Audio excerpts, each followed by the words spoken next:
अस्सलाम वालेकुम नाज़रीन, मैं हूं रिजवान जाफ़र। हमारा पाकिस्तान के साथ हाजिर खिदमत हैं। आज हम बात कर रहे हैं मेंटल हेल्थ के हवाले से। जी, आपके सवाल नहीं होंगे। अस्सलाम वालेकुम जी, मेरा नाम लुबना अफ़ज़ाल है। मेरा आपसे सवाल ये है कि पहले तो मैं आपको मुबारकबाद देना चाहूँगी। इतने अच्छे टॉपिक्स थे सारे और ये हमारी ज़िंदगी के बहुत करीब है और हमारे ख़ानदानों के अंदर सब कुछ हो रहा है और हम इनको कंट्रोल भी नहीं कर पा रहे। तो मेरा एक सवाल आपसे ये है कि अभी आपने स्क्रीन एडिक्शन की बात की है, तो हम अपने बच्चों को किस तरह से रोक सकते हैं, जबकि माँ के हाथ में भी मोबाइल है, बाप के हाथ में भी स्क्रीन का है, वो भी देख रहा है और वो भी देख रहा है, बच्चा दरमियान में लेटा हुआ है, वो फीडर भी पी रहा है या वो किसी टॉय से भी खेल रहा है, कभी वो राइट देखता है, कभी फिर लेफ़्ट देखता है और अचानक फिर वो रोना शुरू कर देता है। माँ हाथ से उसको पीछे कर देती, बाप भी पीछे कर देता है, अच्छा जाओ इसको बाहर ले जाओ, अच्छा जाओ, वो कहता है आप ले जाएं, वो कहती नहीं आप ले जाएं, फिर वो अपने उसमें होते हैं, बच्चा फिर इस तरह एक एग्रेसिवनेस उसमें आ जाती है, एंग्री उसमें एंगर डेवलप होता है इस तरह से, वो कभी अपने नेल्स को काटता है, फिर कभी अपनी बॉडी को, फिंगर्स को इस तरह से रिएक्ट करता है। हम इसको किस तरह से ठीक कर सकते हैं? जी जी, ये बहुत बड़ा इशू है इस वक्त और ये पिछले 10 सालों से हो रहा है और अब ये इस लेवल तक आके पहुंच गए कि बच्चे बचपन से उनको ये फील होता है कि हमें वो सेफ्टी नहीं मिल रही, हमें पेरेंट्स से जो उनके साथ हमारी बॉन्डिंग होनी चाहिए वो नहीं हो रही। तो यहाँ पे बहुत ज़्यादा देखिए, एडिक्शन सिर्फ बच्चे को नहीं है, एडिक्शन पेरेंट्स को भी है और इसका मकसद, इसकी वजह यह है कि जो मीडिया वो सारी चीज़ें बना रहा है, जो हमें फ़ोन पे नज़र आ रही हैं, वो बनाने वाला भी एडिक्टिव कंटेंट बना रहा है। रोकने की बात कर रही है ना, देखिए अब अगर आपने एक बच्चे की आदत बना दी है जी, कि उसे कोई कार्टून दिखा के, कोई पोएम दिखा के ही वो रोते हुए मैं खामोश होगा, तो फिर तो वो वैसे ही खामोश होगा। लेकिन आपने उसकी सवाल ये, उसने आदत क्यों बनाई आपने? जी बिल्कुल, आप उसको वेरी फर्स्ट डे से ही जो है वो अपने प्यार, अपनी आप कोई पोएम भी सुनानी है ना तो माँ खुद गा के सुना, ठीक है, तो वो ज़्यादा बेहतर है। हम कहते हैं जो लोग ह्यूमन इंटरेक्शन है वो ज़्यादा बेहतर है। जो लोग इस चीज़ का शिकार, देखिए 3 चीज़ें हैं। एक तो जो हम सबसे पहले काम करते हैं उन लोगों के ऊपर जो नए पेरेंट्स बन रहे हैं, तो उनको बताते हैं ऐसा नहीं करना। अब जिन्होंने कर दिया है और ऐसा हो गया है तो उनको हम कहते हैं कि स्लोली एंड ग्रेजुअली इसको खत्म करें। तो पहला स्टेप इसका ये होता है कि आप स्क्रीन तो सामने से हटा दें। आप सबसे पहले उसको साउंड दे दें वही वाला, लेकिन स्क्रीन बंद कर दें। और दूसरा, ऐसे बहुत से गेम्स आ गए हैं अब जो कि फिजिकल गेम्स हैं, मुख्तलिफ छोटे छोटे टॉयज के साथ हैं, तो आप क्योंकि देखिए हर चीज़ का आपको रिप्लेसमेंट देना होता है। जी बिल्कुल, ऐसा नहीं है कि आपकी कोई एक बच्चा आदी है स्क्रीन का, आप उसे अचानक कोई उस पर गुस्सा करें या ज़बरदस्ती करें, उसको कुछ आपने कोई और चॉइस देनी है, बिल्कुल, तो आप उसको डिफरेंट चॉइसेस दें। हो सकता है वो किसी और चीज़ में इंटरेस्ट नहीं मिल जाए, तो इस तरह से फिर वो चेंज ओवर होगा, चीज़ें ठीक होगी। एडिक्शन थेरेपी होती है ऐसी, बिल्कुल। अस्सलाम वालेकुम, मेरा नाम कदस है और मेरा क्वेश्चन मैम सरबत से है। जैसे कि अभी आपने बात की थी अपने सन के बारे में कि वो प्री मैच्योर हुए थे, तो सेम केस मेरा भी है। मेरे भाई जो हैं वो प्री मैच्योर हुए थे और सेम उनको भी पाइप से जो है वो हम फीड वगैरह सारी चीज़ें उनको कर रहे थे। तो यही है कि वो एक तो 15 ईयर्स बाद हुए तो बहुत ज़्यादा पैम्पर्ड वो थे और अभी भी ये है कि वो अभी 5 इयर्स के हैं लेकिन वो बहुत हाइपर एक्टिव हैं। लाइक वो नहीं बैठते बिल्कुल भी, फाइटिंग करना, जो है वो एग्रेसिव बिहेवियर। तो उनकी जो लाइक जब उनको हम जब बिठाते हैं वो सिर्फ वो टाइम होते हैं जिनको जो हम लाइक उनको टैब दे दें या मोबाइल दे दें, तो वो सिर्फ उसी टाइम पे जो है वो बैठते हैं। अदरवाइज़ जो है ना उनकी यही एक्टिविटीज़ है कि उन्होंने भागते रहना है और टॉयज़ से भी कोई बहुत ज़्यादा इंटरेस्ट नहीं है टॉयज़ का कि मतलब हम दें कि टॉयज़ के आप बैठ जाएँ और वो उससे जैसे बच्चे होते हैं वो खेलते रहते हैं टॉयज़ से काफ़ी देर, तो वो नहीं खेलते उस पर। तो ये है कि मेरा क्वेश्चन ये है कि ऐसी कौन सी एक्टिविटीज़ उनको प्रोवाइड की जाएंगी जिससे वो थोड़ी सी उनके हाइपर एक्टिव हों, बट जो हाइपर एक्टिवनेस है वो उनकी कम हो जाए और एग्रेसिव बिहेवियर जो है वो उनका थोड़ा सा कम हो जाए आहिस्ता आहिस्ता। अच्छा देखिए, जो ये आप बिहेवियर की जिसकी बात कर रही हैं ना, हर बिहेवियर की एक थेरेपी होती है। अगर एक बच्चा हाइपर एक्टिव है ना, तो आपको उसकी हाइपर एक्टिविटी यानी उसकी जो नीड है मूवमेंट की, उसको फुलफिल करना है। अगर आप उसको 4 टॉयज़ ला के दे देंगे जिनको बैठ के खेलना है, तो वो नहीं खेल पाएगा और आपको लगेगा कि ये बच्चा नाशुक्रा है और ये तो उसको इतनी चीज़ें दे दी, कोई फ़ायदा नहीं हो रहा। आपको उसको पार्क ले जाना होगा, आपको उसको ऐसे इन्वायरमेंट, आप उसको बाउंस ले जाएँ जहाँ पे वो 1 घंटे तक वो चलता रहे और जितनी उसकी एनर्जी है ना वो वहाँ पे यूज़ हो। तो जब आप उसको उसकी एनर्जी को यूज़ करवाएंगे ना, आप स्पोर्ट्स में उसको साइन अप करवाएं, तो जब स्विमिंग कराएं, तो जिस चीज़ में एनर्जी यूज़ होती है आप वो एक्टिविटी उसको करवाएंगे तो उसका वो यूज़ होगा और फिर वो आके आपके साथ बैठ सकेगा और उसकी जो मेंटल जो इतनी तेज़ी है ना वो रिलैक्स होगी और फिर वो आपसे बात कर ये बहुत ज़बरदस्त बात की, क्योंकि जो है हमने स्पोर्ट्स को बिल्कुल छोड़ दिया और दूसरी बात हमने नेचर से करीब जाना छोड़ दिया। तो जितना आप नेचर के करीब जाएंगे, मट्टी के करीब जाएंगे, ग्रीनरी के करीब जाएंगे, उतनी आप जो है वो रिलैक्स भी रहेंगे और उतना ये जो इश्यूज़ आते हैं इनसे भी दूर रहें। जी। मैंने मैम का सेशन अटेंड किया है, जो ये ऑनलाइन जो है वो सेशन जो है वो प्रोवाइड करती हैं, प्लेटफॉर्म देती हैं, क्योंकि मैं भी कुछ बचपन में कुछ ट्रॉमा से गुजरा हूँ, जिनकी वजह से मैं एग्रेशन बहुत आता था मेरे अंदर, मैं बहुत एग्रेसिव था, जो कि मैं अपनी चीज़ें कंप्यूटर्स वगैरह लैपटॉप्स फेंक देता था एग्रेसिव मूड में। तो वो बहुत ही, मेरे पेरेंट्स भी जो है उससे मैं उनको भी अब बहुत ही आप दुख होता फील था। कर रहे हैं। जी बिल्कुल, काफ़ी कंफर्टेबल फील कर रहा हूँ, मेरा कॉन्फिडेंस इन्होंने बहुत अपडेट। एनी अदर अस्सलाम वालेकुम, मेरा नाम तहरीम है और मेरा सवाल ये था कि हम ट्रामा वर्ड यूज़ कर रहे हैं, ट्रामा तो मोस्टली पेरेंट्स जो सीरियस नहीं लेते हैं अपने चाइल्ड के ट्रामा को, या कुछ मैंने देखा है कि पेरेंट्स मजाक उड़ाते हैं। ये चीज़ें मैं देख चुकी हूँ। तो अगर मैं हूँ अपनी मम्मा की बेटी, तो मैं अपनी मम्मा से शेयर करती हूँ ट्रामे के बारे में। तो अगर वो बोलती हैं, वो सीरियस नहीं लेती हैं, वो मजाक उड़ाती हैं, वो मजाक उड़ा के ये बोलती है कि हमारे ज़माने में तो ये नहीं, सब नहीं था, एंजाइटी डिप्रेशन ये हमारे ज़माने में तो नहीं था। तो क्या होता है, वो एक गैप बीच में आ जाता है। तो हम क्या करें ऐसा कि पेरेंट्स को रियलाइज़ करवाएं, अपनी मम्मा से हम ज़्यादा करीब होते हैं मोस्टली, हम अपनी मम्मा को रियलाइज़ करवाएं कि this is a serious thing. ऐसे हम लोग क्या करते हैं, आइसोलेट हो जाते हैं, बेटियां आइसोलेट हो जाती हैं और फिर एक माँ और बेटी के दरमियान गैप आ जाता है। तो इस हवाले से आप कुछ बताइए। अच्छा, यहाँ पे ज़्यादा अहम ये नहीं है कि अम्मा को कैसे रियलाइज़ करवाया जाए, ज़्यादा अहम ये है कि आपका अपने साथ कैसे रिलेशनशिप बेहतर हो सकता है। कि आप, जैसे आपने कहा कि फिर ऐसा होता है कि जिसको ट्रॉमा हुआ था वो अपने आप को आइसोलेट कर लेता है या वो डिस्टेंट हो जाता है, तो फिर एक तो ट्रॉमा का इटसेल्फ ट्रॉमा है जो आपके जहन के अंदर है, और फिर एक और ट्रॉमा आप खुद क्रिएट कर रही हैं जिसमें आप अपने उस रिलेशनशिप के साथ भी डिस्टेंट होती चली जा रही हैं वक्त के साथ साथ, राइट। तो इसमें एक इंटरवेंशन हम यूज़ करते हैं जिसको कैथारसिस कहते हैं। कैथारसिस का में आप करते ये हैं कि वो ट्रॉमा जिसको आप हील नहीं कर पा रहे उसको आप अपने साथ बैठ कर हील करने की कोशिश करते हैं, अपने साथ आप उसको डिस्कस करके रिलीज़ करने की कोशिश करते हैं। तो आपको कैथारसिस की बहुत सारी एक्टिविटीज़ मिल जाएंगी अगर यूट्यूब के ऊपर भी सर्च करें। तो बजाय कि आप अपनी सारी एनर्जीज इस चीज़ के ऊपर लगाएं कि आपने किसी और शख्स को कैसे समझाना है कि आपके साथ कोई ट्रॉमा है, आप उस ट्रॉमा को खुद से हील करने की कोशिश करें। और साथ में अगर लगता है कि वो खुद से हील नहीं हो सकता, सिर्फ कैथारसिस खुद से करके उसके ऊपर उसको मैनेज नहीं किया जा सकता, तो फिर आप हेल्प लेने की कोशिश करें। आपके इर्द गिर्द ऐसे बहुत सारे लोग आपको मिल जाएंगे जिनके साथ आप बैठ के इसको मैनेज कर सकती हो। ठीक है, बिल्कुल। अब और ये फ्रेंड सर्कल भी बड़ा इंपॉर्टेंट होता है, बहुत इंपॉर्टेंट होता है। Journaling is such a nice. क्योंकि मेरा नाम असद है और मेरा क्वेश्चन मैम सरवत से है। जैसे कि हम लोग डेली लाइफ में जो हमारे वर्किंग आवर्स होते हैं, एक तो हम उसमें काम कर रहे होते हैं, कभी कभार एक ऐसा टाइम आता है कि जब हम बहुत लेटली आवर्स में काम कर रहे होते हैं और हमारे पास इतनी मैनेजमेंट भी नहीं होती कि हम उसको मैनेज कर सकें।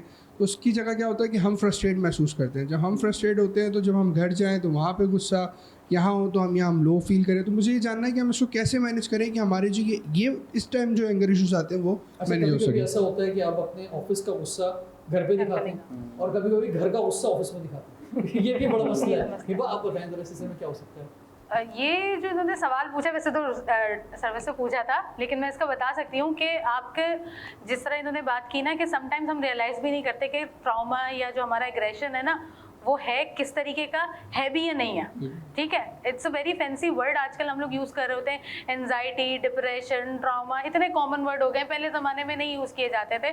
जो जिस तरह आपकी मदर भी कहती है ना कि हमारे ज़माने में नहीं होता था। So these are the things जो लोगों ने शायद कुछ ज़्यादा सोचना या फील करना भी शुरू कर दी हैं, and they made themselves isolated कि वो अब इस बारे में बात भी नहीं करते। हाउएवर अगर हम पिछले ज़माने की बात करें, कंपैरेटिव स्टडी की बात कर रही हूँ मैं यहाँ पे, कि पहले लोग पुरसकून क्यों होते थे, because they do not use to think in that way. वो इतना ज़्यादा ये नहीं सोचते थे कि लोग क्या कहेंगे। क्या फ़र्क पड़ता है कि अगर कोई जो है ना आपके पड़ोस वाला अपने घर में बैठ के अपनी कज़न से बात कर रहा है कि आप इस तरीके से काम कर रहे हैं या कुछ भी कर रहे हैं, इससे कुछ फ़र्क नहीं पड़ता। आपको तो नहीं पड़ता as long as you are hearing it from your ear, right. ये आप अभी अजूम कर रहे हैं कि क्या सोचा जाएगा, ठीक है, क्या या लोग क्या कहेंगे। This is something that we are creating for ourself. Same goes with trauma and depression. हम ये सोच रहे होंगे अगर ऐसा हो गया तो क्या होगा। इवन ये मेरे घर में भी मसाइल मौजूद हैं। बॉस से डांट पड़ जाएगी, क्यों पड़ जाएगी, ठीक है, काम नहीं किया, क्योंकि ये हमें बचपन से बताया जाता है। होमवर्क नहीं किया टीचर डांटेगी, टीचर भी नहीं बता रहा है कि भाई इसको सही करना है, ठीक है, राइट। मैं आपकी तरफ आता हूं। जी आप क्या कहेंगे। हाँ जी बिल्कुल। देखिए ये ना डिस्प्लेसमेंट ऑफ एंगर में आता है। अगर आपको गुस्सा आ गया एक तो पहले आपको अपनी इमोशनल रेगुलेशन देखनी होगी कि इमोशनल रेगुलेशन क्यों नहीं हो रही। और सबसे बड़ा मेंटल हेल्थ का जो कॉन्सेप्ट होता है ना, उसके अंदर हम ये कहते हैं हम मेंटल इलनेस पे नहीं जा रहे, डिसऑर्डर पे नहीं जा रहे, हम कह रहे हैं कोपिंग मैकेनिज्म आपकी एज के मुताबिक आपका क्या है। अगर हम घर में बैठे हैं, 4 साल का बच्चा है, उसको गुस्सा आ गया तो हम उसको उसी हिसाब से डील करेंगे। अब अगर हम एक एडल्ट हैं और हम ऑफिस जाते हैं और हमसे वहाँ वहाँ एक सर्टेन बिहेवियर एक्सपेक्ट किया जाता है और हम उस चीज़ को कोप नहीं कर पा रहे, तो रादर देन ब्लेमिंग हमें ये सोचना है कि हमारे अंदर ऐसी कौन सी इस वक्त कमी है कोपिंग मैकेनिज्म, क्या हमें डेवलप करने की अपने अंदर ज़रूरत है कि ये इमोशनल रेगुलेशन मेरे अंदर आ जाए कि मैं इस स्ट्रेस को, इस जो गुस्सा आ रहा है मुझे, इसको मैं कंट्रोल कर सकूँ, पॉज कर सकूँ और फिर जाके इस पर रिफ्लेक्ट कर सकूँ, ताकि रिफ्लेक्शन के बाद मैं इसके एक अच्छे मुस्बत सोल्यूशन के साथ आके अपने घर में और अपने ऑफिस में डिलीवर करूँ।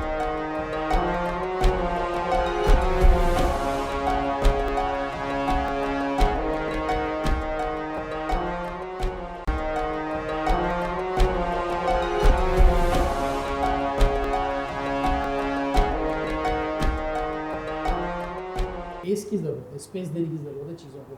मिसाल के तौर पे कुछ लोगों का ये होता है कि वो पार्क्स जाते हैं, जॉगिंग करते हैं, कुछ लोग जिम करते हैं, कुछ लोग म्यूज़िक सुनते हैं, कुछ लोग जो हैं वो अपने दोस्तों की कोई बचपन के दोस्तों के साथ बैठते हैं, कुछ लोग जो हैं वो मूवी देखते हैं, सिनेमा जाते हैं या घर पे मूवी देखते हैं, कुछ लोग किताब पढ़ते हैं, कुछ लोगों को पोइट्री पसंद होती है। ये डिपेंड कि आपका क्या शौक़ है, क्या किधर आपको जो है खुशी महसूस होती है। तो अगर आपके 24 आवर के अंदर कोई 30 मिनट्स इस तरफ के हैं, इन चीज़ों के हैं, तो ये आपका ऑफिस लोड या घर का लोड या जो लोग आपके ऊपर प्रेशर्स आ रहे होते हैं उनको बैलेंस करने में मदद देते हैं। कुछ ऐसे ही ये आपने बहुत अच्छी बात की। इनफैक्ट मेरे जहन में ये बात आ भी रही थी और आपने इसको आइडेंटिफाई कर दिया। पार्क जाना, बाहर निकल जाना, ये तो वो तो कह रहे हैं ऑलरेडी कि मैं 11-12 घंटे करके दफ्तर के फिर घर जा रहा हूँ, फिर दोबारा से आप पार्क भेज रहे हैं, वो मुश्किल बात है। ये इसके लिए एक अच्छी चीज़ जो हो सकती है, जरूरी पार्क जाएं, आप किताब पढ़ रहे हैं, पोएट्री पढ़ रहे हैं, आपको बस ये डिपेंड कि आप कहाँ रिलैक्स हो रही है। इसके लिए हम जो एक अच्छी टर्म इस्तेमाल करते हैं वो ये है कि आपके साथ हर जगह पर आपका एक हैप्पी कॉर्नर होना चाहिए। वो हैप्पी कॉर्नर आपका माइंडसेट है जिसमें आप चले जाते हैं, और वो आपकी कोई अच्छी याद भी हो सकती है, आपका कोई कंफर्टिंग माइंडसेट हो सकता है जिसमें आप चले जाते हैं। और घर के अंदर की अगर बात करें तो कैसा कॉर्नर बना लें जिस पे जाके आप कंफर्टेबल फील कर सकते हो। वो आपका टेरेस हो सकता है, ड्राइंग रूम का कोई कोना हो सकता है, कोई कंफर्टेबल सा काउच हो सकता है जिस पे आप जाके बैठते हैं, थोड़ी सी देर के लिए कंफर्टेबल फील करते हैं। बहुत लंबा दिन था, 10-15 मिनट आपने वहाँ पे गुजार लिया, उसके बाद अपनी लाइफ के अंदर वापस आ गए। और ये चीज़ फिर यकीनन कोई बुक पढ़ने से। अच्छा, मैं ये इस सिलसिले में गवर्नमेंट से भी कहना चाहूँगा कि इसमें गवर्नमेंट का रोल बड़ा इंपॉर्टेंट आ जाता है कि जो स्ट्रेस हमें ट्रैफिक जैम देता है, अब हमारे पास फुटपातें नहीं हैं, कोई पैदल भी चलना चाहेगा तो कहाँ चलेगा, फिर स्ट्रीट क्राइम का इशू है। तो ये जो इन्वायरमेंट है, शहर का इन्वायरमेंट है, हम कराची में बैठे हुए हैं, यहाँ की इन्वायरमेंट बात करें, यहाँ का इन्वायरमेंट भी हमें डिप्रेस करता है। यहाँ पे भी हम सबको मिलकर आवाज़ उठानी चाहिए कि मिसाल के तौर पे कोई टाउन है तो उसकी कोई प्लानिंग होती है, कोई फ्री स्पेसेस होती हैं, कोई ये थोड़ी कि कंक्रीट का जंगल बना दो, आप कहीं सांस भी ना ले सको सही तरीके से। तो और यही होता है क्वालिटी लाइफ की, जब हम बात करते हैं, जो हम तरक्की याफ्ता मुल्कों की तरफ रुख करते हैं, तो यही दैट इज द डिफरेंस। आपका लाइफस्टाइल क्या है, आप कैसे ज़िंदगी गुजार रहे हैं, आपको कोई सुकून है कहीं खड़े होने का, कहीं बैठने का, कहीं जाने का, तो इसी तरफ भी गवर्नमेंट को सोचना होगा। जी प्लीज़। गुड इवनिंग, मेरा नाम अफिया है। मेरा ये क्वेश्चन है कि मैंने एक सोशल एक्सपीरियंस किया है कि जैसे जैसे हमारे सीनियर्स हैं, एक एज के बाद, जैसे हमारे पेरेंट्स हैं या दादी दादा हैं, तो एक एज के बाद जाके मतलब एंड ऑफ एज उनका बिहेवियर थोड़ा एग्रेसिव हो जाता है। छोटी छोटी बातों पे उनको गुस्सा आने लगता है, बिना किसी रीज़न के वो मतलब चिड़चिड़े हो जाते हैं। तो इसकी क्या रीज़न हो सकती है और इसको कैसे रिजॉल्व किया जा सकता है? ओह, बहुत बड़ा इन्होंने एक सब्जेक्ट ओपन कर दिया। जुनेद साहब फरमाइए।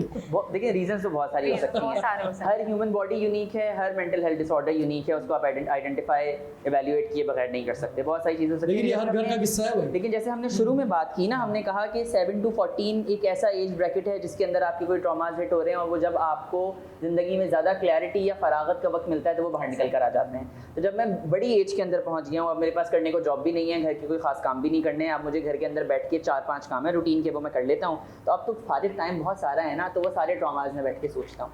हम ये कहते हैं ऐसी सिचुएशन में सजेशन इसमें ये होती है, जैसे आपको भी ये सजेशन है कि आप उसको ट्रेन करने की कोशिश ना करें, आप उसको मैनेज करने की कोशिश करें कि ये एक ऐसा मॉडल है जिसको आप सुकून में रख लें। इसको आप ये मत समझें कि आप इसको समहाउ ट्रेन करके बहुत अच्छी स्टेट के अंदर लेकर आ जाएंगे, क्योंकि इनके जो बुढ़ापा जो होता है ना, वो वंस अगेन बच्चा दोबारा चाइल्डहुड में चला जाता है। बिल्कुल। जिस तरह आपने टेक केयर एक बच्चे की होती है ना, अब बुढ़ापा में 70+ एज हो गई है, 80+ एज हो गई है, तो आपने उसी तरह से फिर अब उसका समझ लें कर्ज उतारने का टाइम आ गया है बच्चों के लिए। अच्छा, और इसमें मैं एक चीज़ ऐड करूँगी कि हमारे यहाँ ना ये एक जो है कि बचपन और बचपन सेम होता है, मुझे अब इस 55 नहीं चीज़ है, 65 है। अब 65 है, चले 65 कर लें। हाँ। बट मुझे इसमें थोड़ा सा इख्तिलाफ है, क्योंकि जब आप एक सर्टेन एज पे पहुंचते हैं ना, तो पेरेंट्स या हमारे एल्डर्स के पास ना एक एक्सपीरियंस होता है जो वो अपनी लाइफ जीकर आ रहे होते हैं, वो लेके बैठे हुए होते हैं, और वो ये नहीं समझा पा रहे होते कि ये बच्चे क्यों नहीं समझ रहे।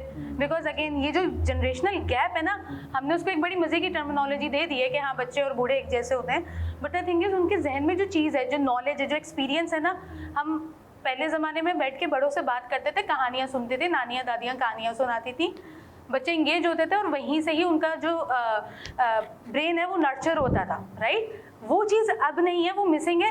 दिस इज़ वाई दोनों तरफ लैगिंग है, बच्चे की नर्चरिंग में भी और जो हमारे पास एल्डर हैं उनकी एज में चिड़चिड़ापन आने में भी। देखिए, इसमें तो हमारी जनरेशन का एक बहुत बड़ा मसला है। हम कम्युनिकेट करते हैं मीम्स की ज़बान के अंदर, और हमारे बड़े तो उस ज़बान में कम्युनिकेट ही नहीं करते। तो हमने कम्युनिकेशन सीखी भी नहीं है कि वो जो आपने कहा कि एक्सपीरियंस उनके पास रखा हुआ है, तो हमें निकालना ही नहीं आ रहा, क्योंकि हमें पता ही नहीं है कि वो कौन से अल्फाज हैं जो उनके साथ बोले जाएं जिसपे हम कम्युनिकेट करें। तो आज की जनरेशन को कम्युनिकेशन सीखने की ज़रूरत और है। जॉइंट फैमिली सिस्टम अब खत्म होता जा रहा है, खत्म होता जा रहा है। से भी जी। एक प्रॉब्लम आ गया है, सुसाइड तक पहुंच जाते हैं लोग, क्या वजह होती है? जी बिल्कुल, जैसे कि अभी बात हुई ना कि डिस्प्लेसमेंट ऑफ एंगर, डिस्प्लेसमेंट ये है कि जो मसला हो रहा है आपका, आप उसको एड्रेस नहीं कर पा रहे, आपका जो कोपिंग मैकेनिज्म है वो वीक है, आपका जो डिफेंस मैकेनिज्म है वो डिस्ट्रक्टिव है। तो सबसे पहले इंसान सेल्फ हार्म करता है, कुछ ना कुछ ऐसी हरकत करेगा जिससे कोई सेल्फ हार्म होगा। तो हमें, अगर हम शुरू में उस चीज़ को आइडेंटिफाई कर लें, अगर एक बंदा 12 घंटे टीवी देख रहा है या अपने फ़ोन पर बैठा हुआ है ना, this is also self harm, because everybody nose कि इससे मुझे मेरी पढ़ाई अफेक्ट हो रही है, मेरी आंखें अफेक्ट हो रही है, मेरे रिलेशनशिप्स अफेक्ट हो रहे हैं। ऐसा नहीं है कि उसको एहसास नहीं है, but they have no other option. अच्छा, एक तो ये है कि आप अपने लिए खतरा है, दूसरा बड़ा इंपॉर्टेंट सवाल ये है कि आप माशरे के लिए खतरा है, जी, दूसरों को नुकसान पहुंचा सकते हैं, उसके लिए क्या करें? जी, दूसरों को नुकसान पहुंचाने के लिए दो चीज़ें आ नहीं, हमारे पास जाती हैं। केसेस आए बहुत सारे, आप देखें, मैं अभी डिटेल में नहीं जाना चाह रहा कि क्या कुछ हुआ है, ऐसे लोगों ने, जुनूनी लोगों ने क्या कुछ किया सोसाइटी के अंदर। जी, साइकोपैथ बन जाते हैं जी, लोग। जी। ये एक एक्सट्रीम लेवल होता है जब आपकी नीड्स पूरी नहीं, जो हम अपनी ना सिर्फ फिजिकल नीड्स को पूरा कर रहे हैं, जो हमारा एक ये माशरा बन गया है ना सब मटीरियलिस्टिक, हमें सिर्फ फिजिकल चीज़ें चाहिए, मेरी बॉडी अच्छी हो, मेरे पास मेकअप हो, घर में चीज़ें हो, गाड़ी हो, ये वो, हम इन चीज़ों के पीछे भाग रहे होते हैं। मेंटल इमोशनल हेल्थ को हम एड्रेस नहीं कर रहे होते। जो वो जब निकलती है तो वो इतनी ज़्यादा बुरी भयानक सूरत में निकलती है कि वो फिर एक साइकोपैथिक अच्छा, इसमें जुनैद आप फरमाएं कि होता ये है कि अगर कुछ लोग आप लोगों तक नहीं पहुंच रहे हैं, लेकिन वो सोसाइटी के लिए खतरा है, वो इवन अपने लिए भी खतरा है, तो ये उसके इर्द गिर्द के जो लोग हैं, ये उनकी ज़्यादा जिम्मेदारी बनती है कि वो उनको जो है पहुंचाएं किसी न किसी तरह थेरेपिस्ट तक या साइकियाट्रिस्ट तक। ये सरवत ने कहा ना कि अगर कोई स्क्रीन ज़्यादा यूज़ कर रहा है या किसी भी किस्म की एडिक्शन के अंदर लग गया, तो ये भी एक अलार्म है, और वो इर्द गिर्द के लोगों के लिए अलार्म है। उनको आइडेंटिफाई करने की ज़रूरत है कि ज़रूरी नहीं है कि जब वो सुसाइड पे पहुंच जाएगा तभी हम उसको मैनेज करने की तरफ जाएंगे। अगर आपको दिख रहा है कि वो रूटीन से हटकर, हो सकता है कोई शख्स है जो कि रूटीन से हट गया है और वो सिर्फ स्मार्टफोन यूज़ करता रहता है, या रूटीन से हट के किसी एडिक्शन के अंदर लग गया, तो ये अलार्म है, और यहीं पे मैनेज करने की ज़रूरत है इर्द गिर्द के लोगों को। तो फिर अगर आप इस बात से बचना चाहते हैं कि आगे जाके वो किसी और को हार्म ना कर रहा हो, तो आपको इसी स्टेज के ऊपर उसको मैनेज करने की ज़रूरत है। ठीक है, आप फरमाएं कि जो नहीं पहुंच पा रहे हैं थेरेपिस्ट तक या साइकियाट्रिस्ट तक और उनको ज़रूरत है, तो इर्द गिर्द के लोगों का रोल बड़ा इंपॉर्टेंट हो जाता है, फैमिली मेम्बर्स का, दोस्तों का रोल बड़ा इंपॉर्टेंट हो जाता है। हम देखें, हम जब तक एक दूसरे का ख्याल नहीं करेंगे, हम अपने घरों को नहीं बचा सकते, अपनी कम्युनिटी को नहीं बचा सकते। हमें एक दूसरे का हाथ पकड़ना है। कोई मुश्किल में है, अभी तो प्रॉब्लम ये आ गया है कि ख़ानदानों के में, दोस्तों में जेलेसी फैक्टर ज़्यादा आ गए हैं। अब तो कोई अगर बुरे हाल में होता है तो बहुत अफसोस के साथ भी कहना पड़ रहा है कि लोग खुश हो रहे होते हैं, अच्छा यार इसको एक गिरती हुई दीवार को एक धक्का और दो, उसको और गड्ढे में डालो अगर कोई मुश्किल के अंदर है। हम किसी का हाथ पकड़ के उसको मुश्किल से निकालने के बजाय उल्टा और जो है उसको गड्ढे पे फेंक रहे होते हैं। तो भाई ये कैसे आगे चलेगा? अगर आज आप किसी के बारे में सोच रहे हो तो कल इसका मतलब आपके साथ भी यही होगा, क्योंकि ज़िंदगी जो है वो सर्कल है। आज आप किसी का बुरा सोच रहे हैं तो कल इसका मतलब ये है कि वो सब उस चीज़ का आप भी इंतज़ार करें। तो कम्युनिटी जो बनती है, कामयाब माशरे जो बनते हैं, वो दूसरे का हाथ पकड़ के बनते हैं। बिल्कुल ऐसे ही है, I totally agree with that. लेकिन आजकल माशरे में आपने बताया ना, ये जो अफरा तफरी का माहौल, एक रेट रेस लगी हुई है कि हर किसी को आगे बढ़ना है, आगे पहुंचना है। This is one of the major thing कि लोग जो सुसाइडल अटैम्प्ट्स के ऊपर चले जाते हैं, या वो ये समझते हैं कि शायद हम अब ज़रूरी नहीं है सोसाइटी के लिए या कम्युनिटी के लिए, वो वहाँ तक क्यों पहुँच रहे हैं? क्योंकि हर कोई अपने आप को, देयर इज़ समथिंग जो हम लोग सोशल मीडिया पे देख रहे होते हैं, दैट इज़ नेवर ट्रू। वो 100% स्टोरी नहीं होती आपकी लाइफ का। एवरीवन नोज दैट, यहाँ पे जितने भी लोग हैं उन सबको पता है that is like 1 or 2% of your life. सब अपनी लाइफ में आजकल स्ट्रगल कर रहे हैं। सही है, सबसे ज़्यादा जो है ना एंजाइटी और डिप्रेशन के केसेस इस जनरेशन में नज़र आ रहे हैं।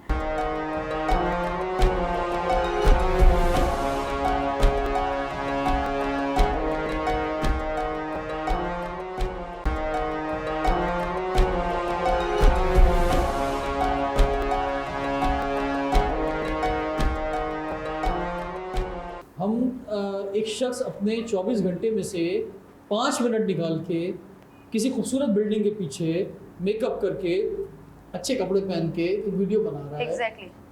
और वो बाकी जो 23 आवर्स के बड़े मुश्किल के अंदर, बल्कि 23 आवर्स एंड 50 मिनट्स बड़े मुश्किल के अंदर है। हम वो वीडियो देख के जेलस हो रहे हैं, अरे यार वो कितना खुश है, उसने कितने पैसे कमा लिए, वो कहाँ से कहाँ पहुँच गया, हम अभी तक कुछ नहीं कर पा रहे, और उल्टा डिप्रेशन आपको ये भी नहीं नुकसान पहुँचा रहे हैं। जबकि उसे, आपने सही कहा, उसे पूरी स्टोरी नहीं मालूम। ठीक है, तो सोशल मीडिया की स्टोरी में ना जाए। यहाँ पे समटाइम्स ऐसा भी होता है, मेरी जो एक साल पुरानी 2 साल पुरानी कोई पिक्चर होगी ना, वो मैं आज भी लगा दूंगी। For example, I was driving a car, ठीक है, वो मेरी भी नहीं थी, मेरे फ्रेंड की थी।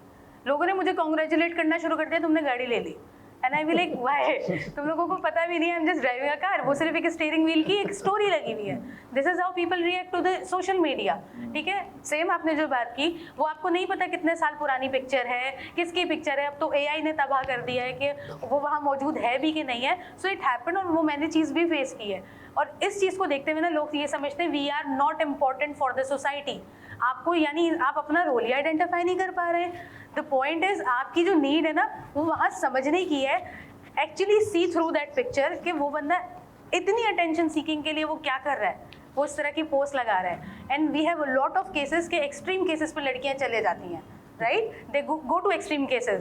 उनसे बात करना बहुत ज़रूरी है, कनेक्ट करना। और अगर आपको लग रहा है ना कि आपका ज़िंदगी में कोई मकसद नहीं है, तो मेक दिस वन योर मकसद, कि ऐसे लोगों से कांटेक्ट करें, कम्युनिकेट करें। अच्छा, एक इस सारी जो हमने आज डिस्कशन की है, इसमें एक पहलू जिस पर अगर हम नहीं गए तो शायद नामुकम्मल हो जाएगी बात, और वो है रिलीजियस फैक्टर, जो कि हमें बहुत ज़्यादा सुकून भी फराहम करता है। अल्लाह पे यकीन, तवक्कुल बड़ा इम्पोर्टेंट है। जितने बिलीव्स आपके रिलीजियसली स्ट्रॉन्ग होंगे, उतना आप मेंटली तौर पर सुकून में रहेंगे और किसी मेंटल हेल्थ इशू की तरफ नहीं जाएंगे। ऐसा ही है? बिल्कुल ऐसा है, लेकिन इसकी एक साइंटिफिक रीजनिंग है। हम जब किसी को कहते हैं ना आपके प्रॉब्लम का हल है कि आप नमाज़ पढ़ लें, तो वो उसको बाय नहीं करता, क्योंकि हमें होलिस्टिक हेल्थ का नहीं पता होता। हम हेल्थ समझते हैं कि जब बॉडी बीमार होगी, बुखार आएगा, डॉक्टर के पास जाएंगे, दवा लेंगे, ये हेल्थ है। लेकिन हेल्थ का जो टोटल, इवन अब WHO कहता है ना कि absence of disease is not health. Health है जब आपकी बॉडी भी हेल्दी है, आप मेंटल, इमोशनल, स्पिरिचुअल, सोशल और फाइनेंशियल हेल्थ, ये सारी हेल्थ मिल के आपकी टोटल वेलनेस बनती है। तो आप अगर इसमें से किसी एक फैक्टर को भी छोड़ देंगे तो आपकी वेलनेस कंप्लीट नहीं होगी और आप कहीं ना कहीं स्ट्रगल करते रहेंगे। तो spiritual health is very very important. और हर एज, वही जैसे हम कहते हैं ना, डेवलपमेंटल नीड है। एक बच्चा छोटा सा है तो आप उसको अगर जहन्नुम का कॉन्सेप्ट देंगे, उसके लिए उस वक्त वो ट्रॉमा होगा।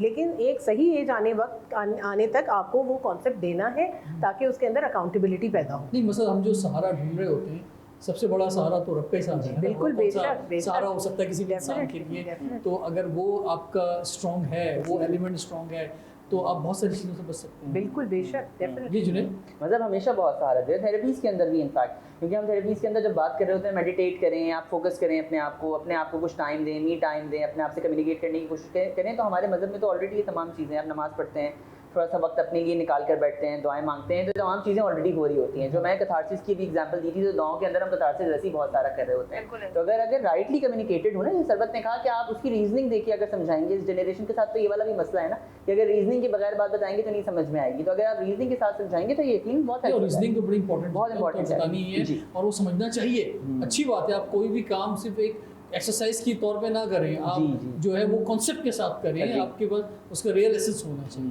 आप जो यहाँ सर्विसेज दे रही हैं वो क्या है, ज़रा उसके बारे में।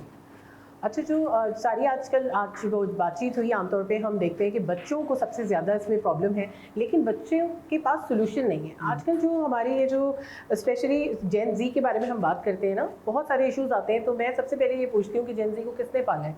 मिलेनियल्स और जेन एक्स नहीं पाले हैं ना, वही उनके पेरेंट्स हैं।